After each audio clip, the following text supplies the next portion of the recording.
From Park City, Utah, at the Sundance Film Festival, this is Democracy Now! And you have come through the snow, freezing rain to stand up. And why have we come here today? We have come here for respect, for women, for equal rights, for all of our daughters, for our mothers, our sisters, and our aunts. This entire year has been the winter of our discontent, but it has also been the year of our awakening, and awake we are. Hundreds of thousands of women take to the streets across the country to mark the first anniversary of Trump's inauguration and the historic Women's March. We'll hear from the pioneering women's rights attorney Gloria Allred, who represents survivors of sexual assault and is a survivor herself, plus actresses Jane Fonda and Tessa Thompson. All three spoke here at a rally in Park City. Then we look at the new documentary RBG, about the life of Supreme Court Justice Ruth Bader Ginsburg. In asking the court to declare sex a suspect criterion, we urge a position forcibly stated in 1837 by Sarah Grimke, noted abolitionist and advocate of equal rights for men and women. She said, "I ask no favor for my sex. All I ask of our brethren is that they take their feet off our necks." We'll speak to the directors of RBG, Julie Cohen and Betsy West. And Democracy Now! Asks Justice Ruth Bader Ginsburg herself about her thoughts on the Me Too movement and Time's Up. All that and more coming up.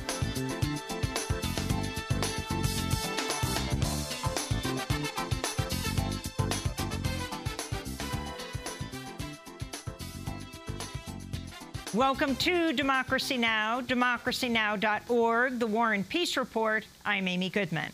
Lawmakers are on Capitol Hill today amidst the third day of a partial government shutdown. Hundreds of thousands of so-called non-essential government workers are furloughed, meaning they're barred from working and won't be paid during the shutdown. The two agencies hardest hit by the shutdown are HUD, the Department of Housing and Urban Development, and the EPA, the Environmental Protection Agency.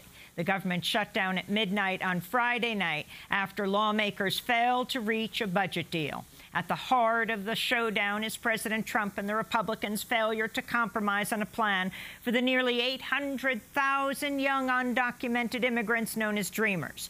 Trump rescinded DACA, the Deferred Action for Childhood Arrivals program, last year. Democrats have refused so far to agree to a budget deal that does not include a resolution on DACA. The Senate is slated to vote today at noon on a resolution that would fund the government for the next 3 weeks. Hundreds of thousands of women took to the streets across the United States Saturday to mark the first anniversary of last year's historic Women's March protesting President Trump's inauguration. In New York City, 200,000 people took to the streets, among them Desiree Jordan, who is protesting violence against queer women of color. Here basically to say the names of the black women, the black lesbians that were murdered recently, and there's been no media coverage, particularly women that are silenced. I mean, it's horrific not to hear these women's names mentioned. We all know Trayvon Martin. We all know all the men, Eric Garner, that was murdered.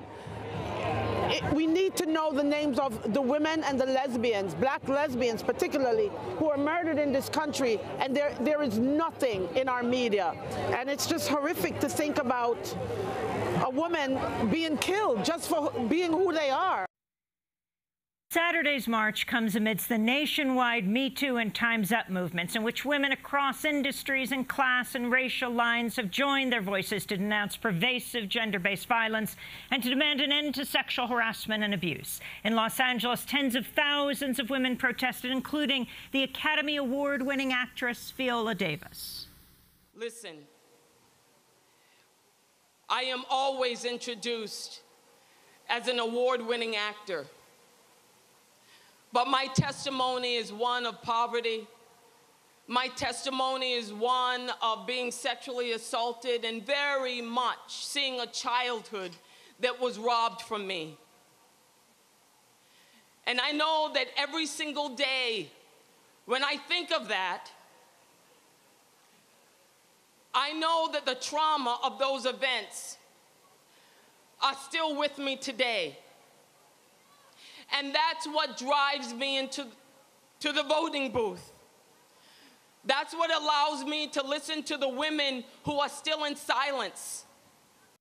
That's Academy Award-winning actress Viola Davis. At a women's march in Morristown, New Jersey Saturday, the new First Lady of New Jersey, Tammy Murphy, said she was a survivor of an attempted sexual assault while she was a sophomore in college. In total, there were protests in hundreds of cities across the United States and around the world, including in Frankfurt, Germany, Kampala, Uganda, and Osaka, Japan. We'll hear more voices from the Women's March here in Park City, Utah, after headlines. In Michigan, female gymnasts who survived sexual assault and abuse by former USA gymnastics team doctor Larry Nassar continue to testify against the doctor in court. Nassar's already admitted to sexually abusing the athletes when they were children and adolescents and then covering up the abuse by pretending it was part of a medical treatment. This is the Olympic gold medalist Ali Raceman testifying Friday. I am here to face you, Larry, so you can see I've regained my strength, that I'm no longer a victim, I'm a survivor. Now is the time to acknowledge that the very person who sits here before us now, who perpetrated the worst epidemic of sexual abuse in the history of sports, who is going to be locked up for a long, long time. This monster was also the architect of policies and procedures that are supposed to protect athletes from sexual abuse. Abusers, your time is up. The survivors are here, standing tall, and we are not going anywhere. During her testimony, Olympic gold medalist Ali Raceman also attacked USA Gymnastics and the U.S. Olympic Committee for allowing the sexual abuse to continue for decades. Your abuse started 30 years ago, but that's just the first reported incident we know of. If over these many years just one adult listened and had the courage and character to act, this tragedy could have been avoided. Neither USA Gymnastics nor the USOC have reached out to express sympathy or even offer support. Not even to ask, how did this happen? What do you think we can do to help? Why have I and others here probably not heard anything from the leadership at the USOC? Why has the United States Olympic Committee been silent? At least one woman has also testified she reported the sexual abuse to officials at Michigan State University, where Dr. Larry Nassar also practiced sports medicine. A growing number of sexual assault survivors, current students, and even one Michigan State University trustee are calling on university president Lou Anna Simon to resign over questions about what she and the university knew about Dr. Nassar's systematic sexual assault of female athletes on campus. Palestinian leaders are boycotting Vice President Mike Pence's visit to Israel, refusing to meet with him in protest of the Trump administration's recognition of Jerusalem as Israel's capital and its plans to move the U.S. Embassy from Tel Aviv to Jerusalem. Pence has already met with Israeli Prime Minister Benjamin Netanyahu and is slated to speak to the Israeli parliament today. Arab members of Israel's parliament are planning to boycott Pence's address. He says the embassy will move in 2019. In Afghanistan, at least 18 people were killed in a 14-hour siege of the Intercontinental Hotel in Kabul. The Taliban has denied responsibility for the attack. Among the dead was peace activist Ahmed Farzan, who was in Kabul teaching classes and working at Afghanistan's High Peace Council. Turkey's launched a bombing campaign and ground offensive against the Syrian Kurdish city of Afrin in northern Syria. The U.S.-backed Kurdish militia controlling the area says at least 10 people were killed, 7 civilians, including 1 baby. The bombing comes after the United States announced plans to provide military backing for thousands of Syrian Kurdish fighters to form a border security force along the border with Turkey. Turkey's accused the Syrian Kurds of being terrorists. In Honduras, protesters staged another round of nationwide demonstrations Saturday against alleged widespread voter fraud and the re-election of incumbent U.S.-backed President Juan Orlando Hernández.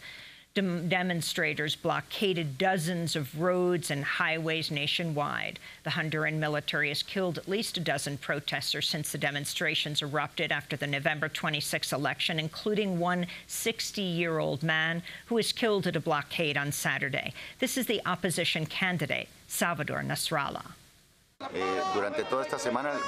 We're going to continue protesting throughout this entire week, but logic tells us it's going to be difficult because people don't have enough to eat. And then you add in that the regime is killing people, like the man they killed yesterday in Sabah, and all the people they've beaten up. All of that is now in the hands of the United Nations and the human rights organizations. That said, I'm not convinced that these organizations have the capacity or the combativeness needed to resolve this. I'm getting the impression, and I hope I'm wrong about this, that these international organizations are primarily decorations, and that they're scared because they're funded by the United States. In Africa, protesters staged nationwide demonstrations on Sunday in the Democratic Republic of the Congo demanding the resignation of President Joseph Kabila, whose term officially ended in December of 2016. At least 6 people were killed during a military crackdown against protesters. Dozens more were wounded. It's the second mass demonstration in recent weeks over the continuation of Kabila's presidency and the delay of new elections. In India, at least 17 workers died after a blaze broke out at a firecracker factory on the outskirts of the capital, New Delhi. Officials say workers were trapped inside the building when the fire broke out because grills had been illegally installed on exits, ostensibly in order to prevent theft. Police have arrested the owner of the factory. A new report by Oxfam says global economic inequality widened last year, with 82% of all wealth created going to the richest 1%. In contrast, the poorer half of the entire world's population received none of the new wealth at all. The report also says 2017 saw the biggest increase in billionaires in history. 90% of all billionaires are women. The Department of Justice has dismissed charges against 129 protesters who are facing the possibility of decades in prison for protesting at President Trump's Inauguration Day disrupt G20 protests 1 year ago. However, 59 protesters are still facing multiple felony charges. The group Defend G20 Resistance says the 59 defendants are facing up to 60 years in prison. To see our full coverage of the G20 trials, go to democracynow.org. And journalists at the Los Angeles Times have voted overwhelmingly to unionize. Journalists are demanding equal pay for women and people of color, lower health insurance premiums, and better salaries. Shortly after the vote's results were announced Friday, the newspaper's parent company announced the LA Times publisher, Ross Levinson, is taking a leave of absence amidst an investigation into reports he was a defendant in 2 sexual harassment lawsuits while working at previous companies, the search engine company Alta Vista and Rupert Murdoch's News Corp. And a correction to an earlier headline, the Taliban has claimed responsibility for the attack on the Intercontinental Hotel in Kabul, which killed at least 18 people. And 90% of all billionaires are men. And those are some of the headlines. This is Democracy Now!, democracynow.org, the War and Peace Report. I'm Amy Goodman. Hundreds of thousands of women took to the streets across the country Saturday to mark the first anniversary of last year's historic Women's March protesting President Trump's inauguration. In New York City, authorities estimated over 200,000 people marched. Protests were also held in Washington, Chicago, Los Angeles, and hundreds of other cities and towns. Here in Park City, Utah, protesters braved freezing temperatures and a snowstorm Saturday to take part in the Respect Rally. Speakers included the longtime women's rights attorney, Gloria Allred. Snow, freezing rain to stand up, and why have we come here today? We have come here for respect, for women, for equal rights, for all of our daughters, for our mothers, our sisters, and our aunts. This entire year has been the winter of our discontent. But it has also been the year of our awakening, and awake we are to the lack of respect and the denial of our rights for women. Do you agree? This marks the end of fear being used as a weapon to silence women and to deny our rights. Do you agree? This is the year that women's voices have been heard, the year when women broke our silence about the injustices we have suffered, and the year when we said to rich, powerful, famous men, you can break our hearts, but you cannot break our spirits. We will not be silenced. We have reached the breaking point. We have reached the tipping point. We demand respect for our daughters, our granddaughters, our mothers, our sisters, our lesbian sisters, gay men, transgenders, and all minorities. We demand our rights.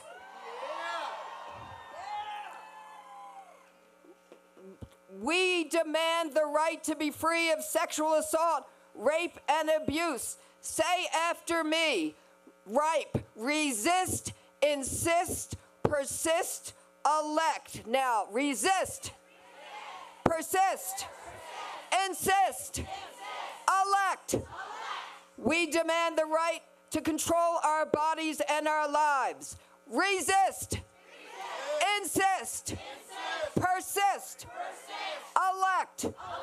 We demand the right to choose legal, safe, and affordable abortions and not have our lives placed at risk by illegal, unsafe abortions which cause many of us to be mutilated and die like I almost died when Roe v. Wade was not yet the law and abortions were illegal. Resist, insist, persist, elect. We demand the right to have contraceptives when men are getting Viagra. Resist, insist, persist, elect. We demand the end of sexual harassment and all violence against women and girls. Resist, persist, insist, elect.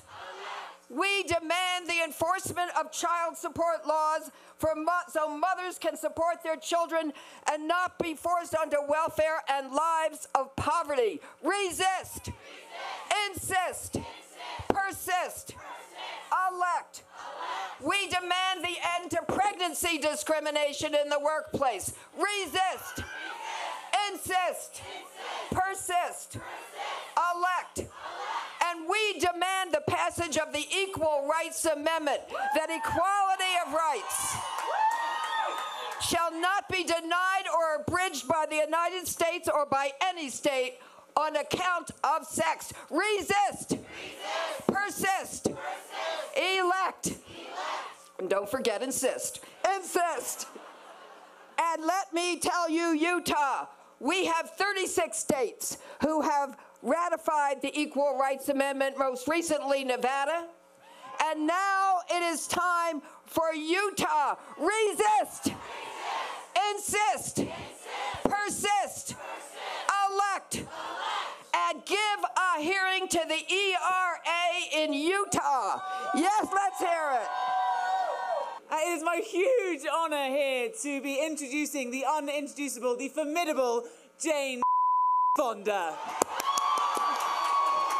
Thank you for being here in the cold and in the snow. Yay, Sundancers.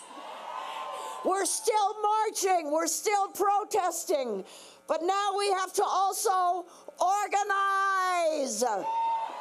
Last September, 50 women took a bus from Los Angeles to San Diego to join hundreds of grassroots organizers who've been canvassing there to flip the 49th Congressional District. They went door to door and talked to people, some of whom were ardent, avid Trump fans. The women didn't talk about a candidate. They never mentioned a Democratic or Republican Party. They focused on issues, the issues that people at the door cared about. And by listening and giving people information that they had not heard before, because, you know, Fox News, they were able to change minds. And just a few days ago, the Republican from that district, Trump's good pal, Dara Issa, retired. Yes. He was scared away by our organizing. Listen to this. The Tea Party with the Koch brothers learned what works. They learned from the successes of the labor movement, the civil rights movement, the women's and the LGBTQ movements. And they've been organizing under the radar for years. And that's how they've taken over state legislators and county supervisors and governorships. And this is really important because governors determine redistricting. So if we want to protect our voting rights, we have to take back governorships. Our democracy's survival and the Earth's survival depends on our ability to get people the facts, help them understand who is really on their side, and they're not alone, and then get them registered and motivated to vote. Jane Fonda speaking at the Respect Rally in Park City, Utah Saturday to mark the first anniversary of the historic 2017 Women's March. Before that, the women's rights attorney Gloria Allred. During the rally, I also interviewed the actress Tessa Thompson, who you may know from her roles as the superhero in the film Thor, or playing Samantha, Sam White in Dear White People, or performing as Diane Nash in Selma. I spoke to her just after she addressed the Respect Rally. Hi, I'm Amy Goodman from Democracy Now! I know who you are. Oh, my God. Well, I know who you are. Are you kidding? So, I know who you are. Your thoughts today on this first anniversary of the inauguration of President Trump, but also the first anniversary of the massive women marches around the country. I mean, it's incredible to be here. I think that, a lot of movement has happened since then, and in many ways, not enough. I think until we can really create systemic change in legislation and policy, we'll continue to march, and that was something that was echoed by Jane Fonda and Gloria Allred. Like, I think that's where we are, and so I was really spirited to hear, particularly the words of Jane, helping us understand the ways in which it's important to organize, because I feel like we're in such a cultural moment sometimes, that particularly in this media space that we live in, where you can feel like retweeting or hashtagging is enough, and I think we really need to get to a place of understanding in a real way with our friends and our family what we can do, how we can really create change. Tessa Thompson, you played Diane Nash in Selma. Yeah. Talk about this civil rights leader and what this kind of activism from a half a century ago, if we're seeing it expressed today. We're seeing it expressed. The thing that was so incredible about Diane, and every leader that I spoke to that's still alive that could tell me about Diane, of course I got to meet her as well, is just how radical she was. That she really felt like an important component of creating real change is tension, that she wasn't afraid of it, to create it even with the people that she collaborated with.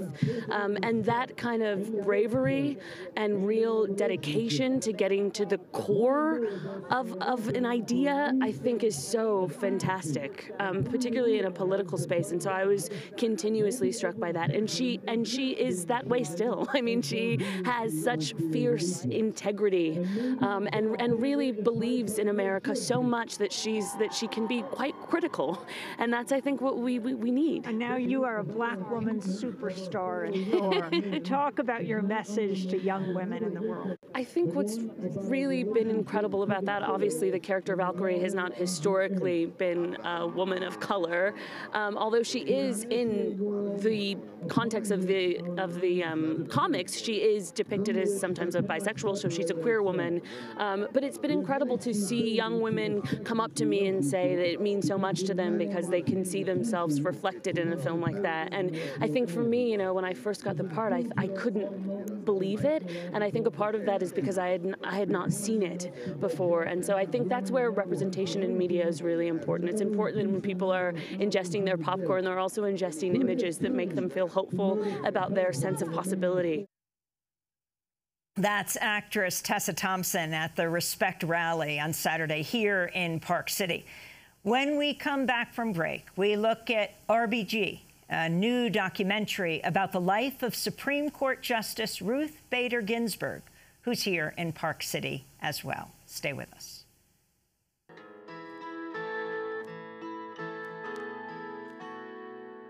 On the road to full equality, there's as darkness twists and turns, but now we stand to celebrate for all the world to see, with only one remaining thing to ask. Will you marry me, Ruth Bader Ginsburg? You're my favorite justice on the Supreme Court. Will you marry me, Ruth Bader Ginsburg? You bring the rulings and I'll bring a little toward. On the side of fairness there you'll be, oh so resolute, your heart is pure. The worth of individuals you see, that Walmart's not a person, that's for sure. Will you marry me? Anne Reid singing Ruth Bader Ginsburg here on Democracy Now!, democracynow.org, The War and Peace Report. I'm Amy Goodman. This is our first day of our week-long broadcast from the Sundance Film Festival here in Park City, Utah. One of the most talked about documentaries here at the Sundance Film Festival looks at the groundbreaking life of the nearly 85-year-old Supreme Court Justice Ruth Bader Ginsburg. 2011 marks her 25th year on the court, and she has no plans to retire. Justice Ginsburg first gained fame in the 1970s when she co-founded the Women's Rights Project at the American Civil Liberties Union, where she argued 6 gender discrimination cases before the Supreme Court. When President Bill Clinton nominated her in 1993, he compared her to another pioneering attorney and judge who went on to become a Supreme Court justice. Many admirers of her work say that she is to the women's movement what former Supreme Court Justice Thurgood Marshall was to the movement for the rights of African Americans. In recent years, Justice Ginsburg's public profile has soared as the court has swerved to the right.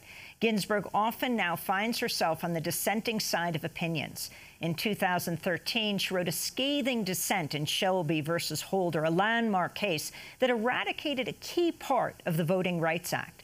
She wrote, quote, "Throwing out pre-clearance when it has worked and is continuing to work to stop discriminatory changes is like throwing away your umbrella in a rainstorm because you're not getting wet."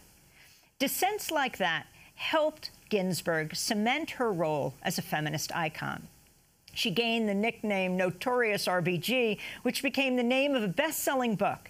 She has been portrayed on Saturday Night Live. Details of her exercise workout routine have gone viral. And now she's the subject of a feature-length documentary here at Sundance Film Festival simply called RBG. The film premiered on Sunday night, and none other than Justice Ruth Bader Ginsburg was in the audience to see the film for the first time. Afterwards, she joined the directors Betsy West and Julie Cohen on stage, and it was there they had a chance to ask her a question. As you flew into Sundance on Saturday, thousands of women around the country were marching, rallying, and saying, "Me too," and "Time's up." And I'm wondering your thoughts on this movement and whether that demand you made so many decades ago you feel still stands. Take the boots off our necks. I was glad to see that happen because the march, first march, Women's March, was hugely attended, and I wondered whether it would stop with that or whether the movement would continue. And I think yesterday was proof that it will continue. The more women who are out there doing things, the better off all of us will be for it. That's something that my dear colleague Sandra Day O'Connor often said. That the responsibility of women of our vintage is to get out there and to make a good show. And the more women who are out there doing things, the more younger women will have the courage to go on. I'm heartened by the number of women who will be in races for our Congress and governorships and state legislative positions. So it was a favorite expression of Martin Luther King. The arc of the moral universe is long, but it bends toward justice. And I added to that, yes, if there are people who will strive with all their might to see it happen. That's Supreme Court Justice Ruth Bader Ginsburg speaking Sunday night after the premiere of the new documentary RBG. 2018 marked Ruth Bader Ginsburg's 25th year on the U.S. Supreme Court. We're joined now by the directors of the film, Julie Cohen and Betsy Wright. Julie is a longtime filmmaker who's made 8 documentaries and was the creator of Court TV's Supreme Court Watch. Betsy West is a 21-time Emmy winner for her work as an ABC News producer who now teaches at the Columbia School of Journalism. Julie Cohen and Betsy Wright, it is so great to see you. Betsy West, it is so great to see you both.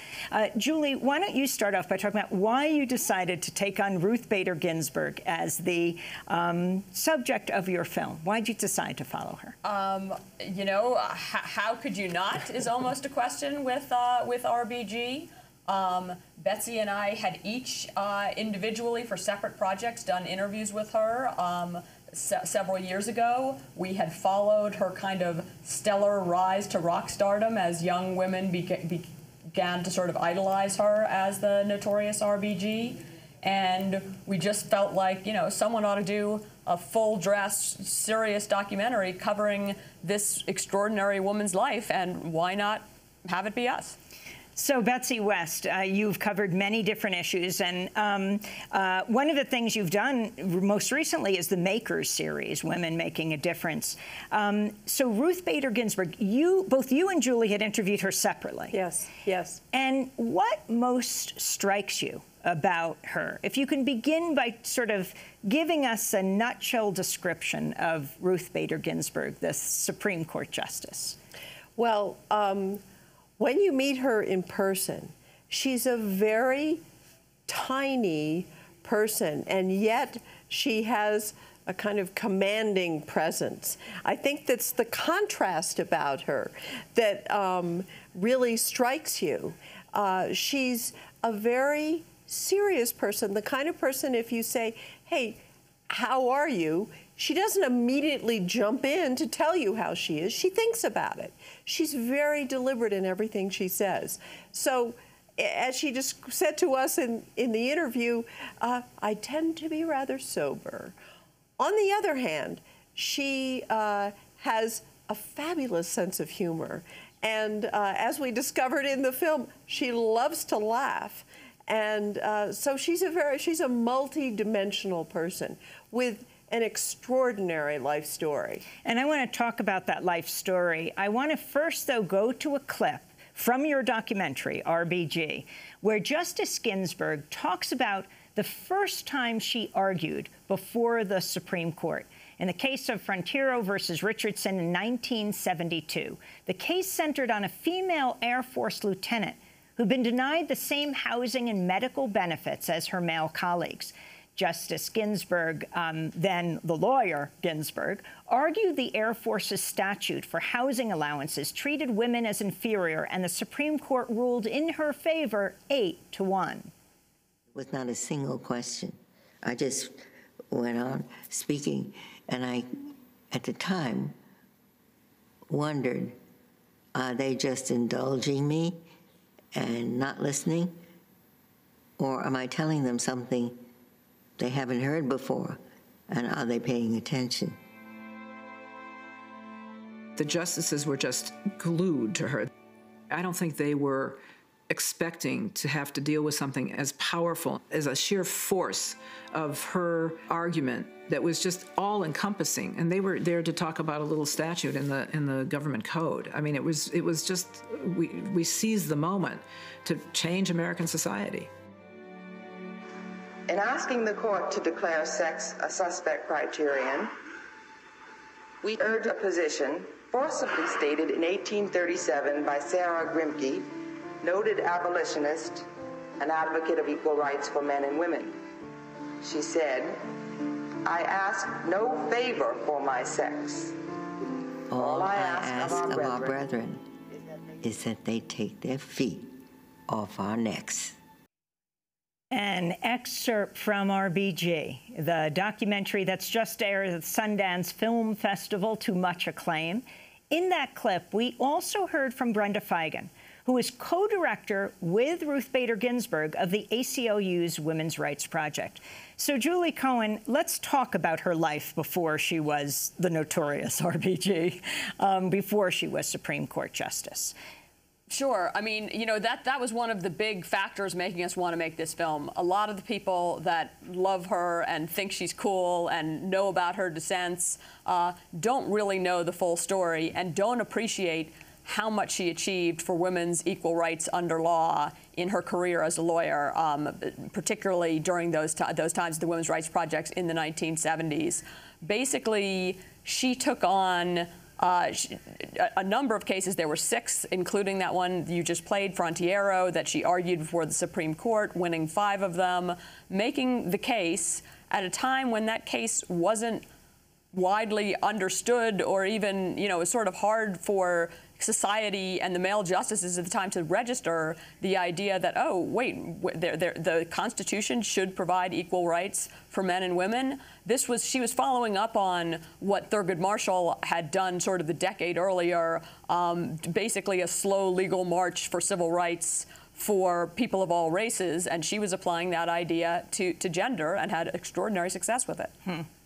I wanted to go to another clip. Ruth Bader Ginsburg, nominated by President Clinton in 1993.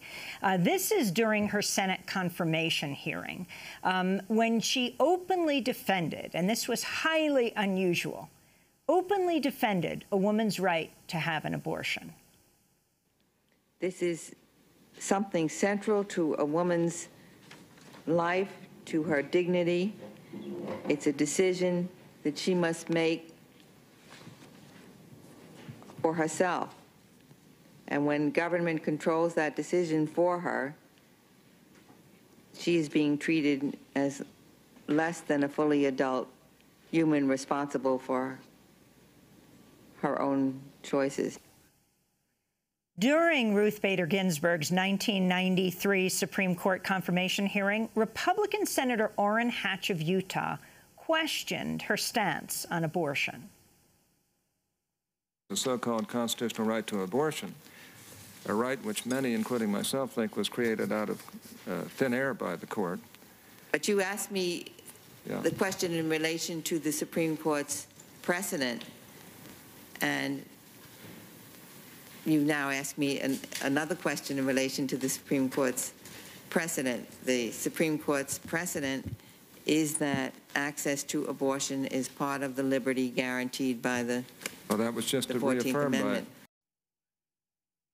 That 1993 confirmation hearing, Betsy West, how unusual, especially in light of now in 2018. Imagine hearing a Supreme Court justice being so open about her support for freedom to choose for women, about her support for an abortion. Talk about the significance of this. She was extremely forthright about this. She's a very principled person, and she was not going to pull her punches on this. I mean, the amazing thing is that after that, she was confirmed 96-3. I know, 96-3. And you heard, I mean, Orrin Hatch basically saying, look, we disagree, but I think you're well qualified to serve on the Supreme Court, and you've been nominated by our president, who happens to be a Democrat. That's the way this system works. It's kind of poignant and extraordinary to hear that today. You both interviewed Orrin Hatch. I mean, you interviewed him for the film. Yes. Did he say he would support her today? I mean, he was very laudatory of her. Yes, he was. First of all, he said, I love Ruth Bader Ginsburg. He said that. I was like, what? Really? really, he admires her so much. He admires her brain, and he admires her character, what she stands for. And he said, look, I think it's a good thing for the court to have an articulate, smart liberal on the court. He said, I think it elevates the entire conversation, the debate. I was surprised by how forceful and strong he was in his ongoing support for her. And talking about relationships that might surprise some, her relationship, Julie Cohen, with Justice Scalia, and the significance of this, the history of this before Scalia died.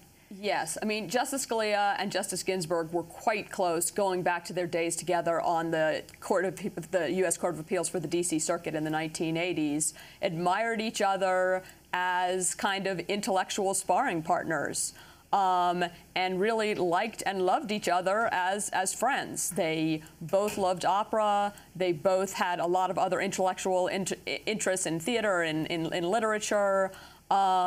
And the fact that they disagreed so vehemently on the law extraordinarily seemed to have made them closer to one another. They didn't deny that it sometimes wasn't exactly pleasant. You know, after one example that the justice has talked about is, you know, after Bush v. Gore, when they were like, you know, couldn't have been more opposed to each other's point of view, when the stakes couldn't have been higher. At one point at the end of the evening, he gave her a call and said, Ruth, you know, go home and take a hot bath, and we'll see each other again in the morning. And, you know, it's a kind of... And for those who aren't familiar with Bush v. Gore, though they may have become familiar with the results? Yes, the Supreme Court decision that ended the recount in Florida and led to George W. Bush becoming president of the United States. Being chosen as president by the U.S. Supreme Court. By the U.S. Supreme Court. And she dissented. Right. Yes. Justice Scalia was one of the architects of the majority decision, saying having George Bush become the president, and Ruth Ginsburg wrote one of several. I think there were a number of dissents in that case, but was one of the dissenters in that case. And this issue of Ruth Bader Ginsburg being the dissenter, young people who are following her now, that's all they would think about. But that actually wasn't always the case. And you have a really interesting sort of image that you have in the film RBG, where you show her right in the center there, you know, much closer to the conservatives, and then how she moves to the left. Betsy West. Yeah, as one of our interviewees said, she was never meant to be the great dissenter. She always wanted consensus, and she still wants consensus. She has a very practical view of the law, and she's always trying to bring people over to her side. It's very important to her that she have collegial relationships with her fellow justices, and that she makes reasoned arguments. She's not a bomb thrower. However, when push comes to shove and she feels that the Constitution is not being followed, she's not afraid to issue a very scathing dissent. And as she says, look, I'd rather be in the majority. But when I'm not, I will write it. And she's got the doily collars. That's what I call them, because they look like doily. The different ones. What do you say? Jabot is the name of them. Oh, excuse me. Excuse me. Jabot.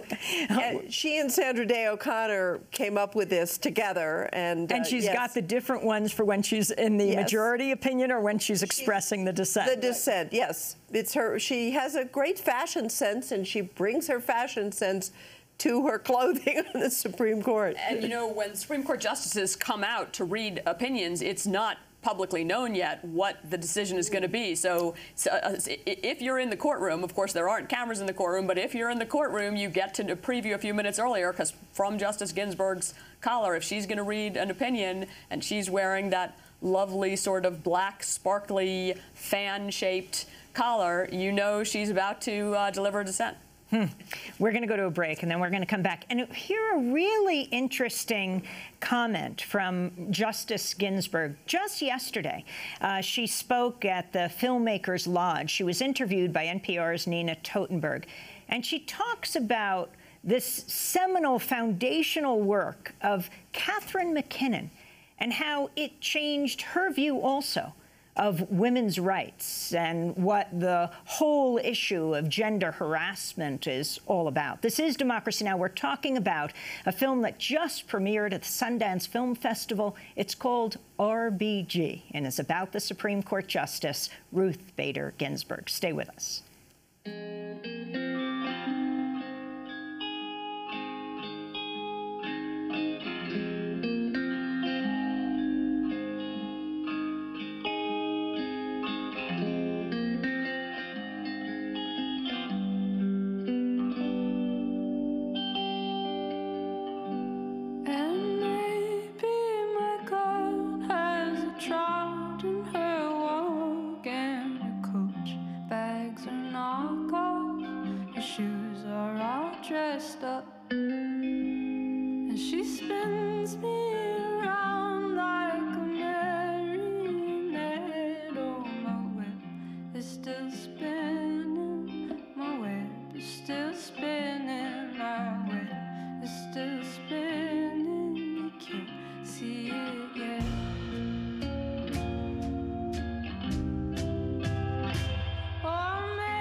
This is Democracy Now!, democracynow.org, The War and Peace Report. I'm Amy Goodman. We're broadcasting from the Sundance Film Festival in Park City, Utah, and we will be here for the week. Yes, from the Sundance Film Festival, where a film about Supreme Court Justice Ruth Bader Ginsburg called RBG has just premiered.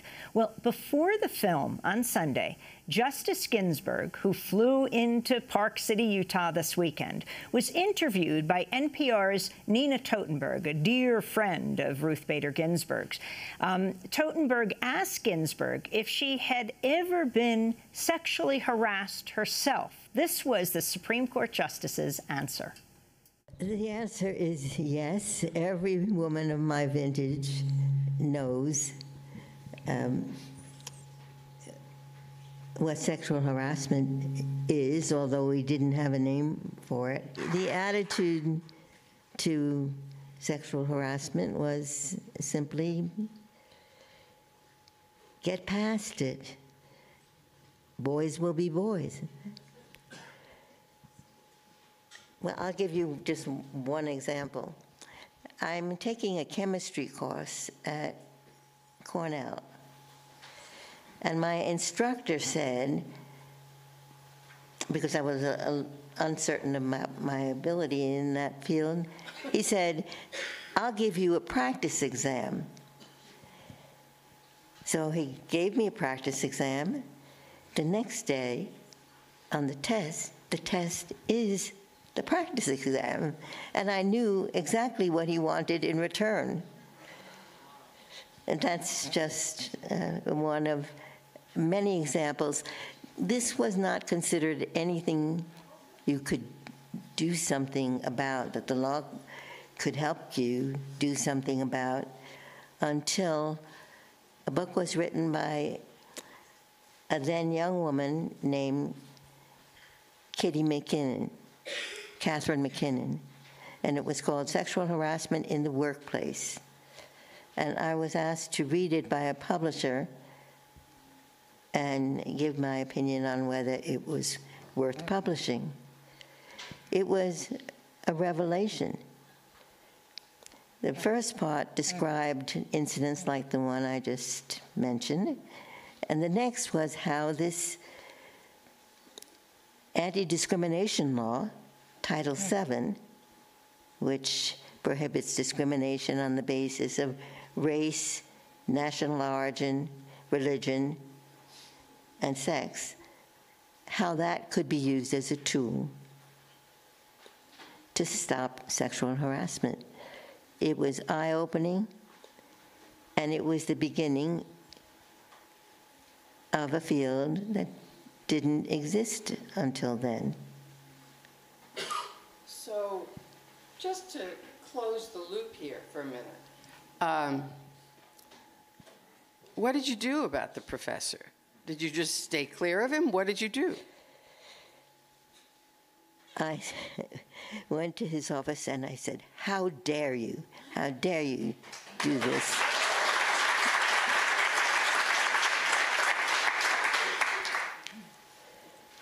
And that was the end of that. I assume you did quite well on that exam.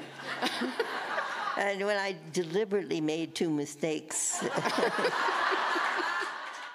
Supreme Court Justice Ruth Bader Ginsburg speaking with NPR's Nina Totenberg, a woman who has interviewed her for decades. They've known each other for 40 years, and she is one of the people interviewed in the new documentary about Ruth Bader Ginsburg that will go throughout the week called RBG. Our guests, again, are the film's directors and producers, Julie Cohen and Betsy West. Betsy West, the significance of what Justice Ginsburg said, saying that Catherine McKinnon was so seminal. Well, I had never heard her talk about this, but it's absolutely true that there really was no word for sexual harassment. When Ruth Bader Ginsburg was being discriminated against as a young woman, and then later all of the women who flooded into the workplace in the 70s just sort of felt like, hey, this is the price of entry, something we got to put up with in order to have these fantastic jobs. And it was Catherine McKinnon who was really just a young, just out of law school. She may still have been in law school when she started working on this concept and wrote this paper that was absolutely seminal and, in fact, was quoted by the Supreme Court in the mid-'80s, parts of some of the exact language that she used. And as Ruth Bader Ginsburg said, it was a revelation. Hey, this is wrong, and it's actually unconstitutional. That's something that I think a lot of people don't understand. And, you know, we can't talk about your film, RBG, without talking about her family, her relationships, and particularly her husband, who was also a well-known lawyer. Julie Cohen, if you can talk about this love story that lasted for over half a century. Yeah, I mean, the love and marriage between Ruth and Marty Ginsburg is sort of like, it's not just romantic, but I think it's really an inspirational part of a feminist story. Ruth Bader Ginsburg would say, often the way like a super successful man talks about his wife, she'll say she wouldn't have gotten where she got without him pushing, and it's absolutely true. They met at Cornell, where they were both students. They fell madly in love. Marty Ginsburg, Ruth Bader Ginsburg said he was the first guy who even seemed to notice that she had a brain. That's because she was so beautiful. Because she was so beautiful, by the way. Yes, and he basically, although he was an incredibly successful tax attorney in his own right, he really devoted a lot of his life both to the family. He was the primary cook, and he certainly shared childcare responsibilities with her. And then he devoted a fair amount of his time and energy to pushing her career forth. She's not the type to go around self-promoting. He was not shy about promoting her. And talk about that, because we just played that clip of President Clinton nominating her. But how did that happen? How did Ruth Bader Ginsburg come to Clinton's attention? She wasn't the only one he was looking at. Yeah, I mean, Clinton himself says that he wanted to nominate Governor Cuomo. Cuomo didn't want to do it. And then he started looking around, and yes, definitely because of the Marty Ginsburg campaign and others of her supporters who just felt that she was a legal giant, her name came to his attention. But as he says, Marty Ginsburg wasn't the only person lobbying for somebody. And when he met her in person, he told us that within 15 minutes of their conversation, he knew he was going to nominate her. It was kind of a meeting of the minds about the law, the best way to make law. And so he was really taken by her. She was 60 years old when she was nominated. That was actually kind of on the old side, but he decided that she deserved it. I want to turn to the 2007 Ledbetter versus Goodyear Tire and Rubber Company pay discrimination case. The Supreme Court rejecting Lilly Ledbetter's claim of pay discrimination at a Goodyear tire plant in Alabama, where she worked as an overnight supervisor for 19 years. The decision moved Justice Ruth Bader Ginsburg to read her dissent from the bench, a relatively rare move reserved to criticize the majority opinion. This is part of Justice Ginsburg's dissent. In our view, the court does not comprehend or is indifferent to the insidious way in which women can be victims of pay discrimination. Title VII was meant to govern real-world employment practices, and that world is what the court ignores today. Pay disparities often occur, as they did in Ledbetter's case, in small increments. Only over time is there strong cause to suspect that discrimination is at work. So the Lilly Ledbetter Fair Pay Act later passed in response to the 2000 Supreme Court. The significance, Julie? Well, I mean, the Lilly Ledbetter Fair Pay Act was a very important piece of legislation, and the significance in the RBG story is reminding you that, yes, of course, a key role of a Supreme Court justice and what you think of as maybe their greatest potential for accomplishing change is in a majority opinion they write.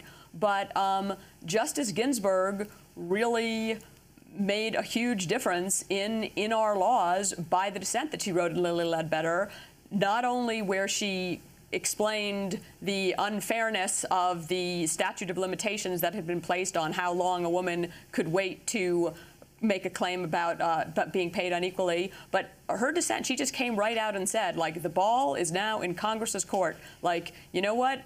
Maybe we're a little stuck here on the judicial side. Congress, take some action here, and Congress took her up on it, and the law was passed and signed into law. Actually, the first piece of legislation that President Obama signed when he was inaugurated in January 2009. At Sunday's interview that NPR's Nina Totenberg did with Justice Ginsburg, she pointed out that Justice Ginsburg had hired clerks through the 2020 term and asked her about how long she'll stay on the court. My current answer, the answer that will continue to be my answer, as long as I can do the job full steam, I will be here. So that's Justice Ruth Bader Ginsburg. Betsy West, she has chosen her clerks through the 2020 term. Think she's sending a signal? Yes. She seems very determined to continue doing the job that she loves. I mean, one of the most... A survivor of pancreatic cancer and colorectal cancer. One of the most amazing scenes for us was filming her in her gym with her trainer, where she works out twice a week. She does a grueling 1-hour workout without fail. She is well, and the workout involves, you know, planks, push-ups, medicine ball, the whole routine. It's the new Jane Fonda workout video, I'm expecting to say. 85 is the new 45. Who knows? I mean, she is determined to keep herself in shape. We have 10 seconds, Julie. What most surprised you in meeting Justice Ginsburg and doing this documentary? You know, there are a lot of legends that have arisen about Justice Ginsburg over the past couple of years as she's become the notorious RBG, including the workout, including her long work hours. I think the surprise was that most of those legends are true. Well, I want to thank Julie Cohen and Betsy West, directors and producers of the documentary RBG, which just had its world premiere here at the Sundance Film Festival. I'm Amy Goodman. Thanks so much for joining us.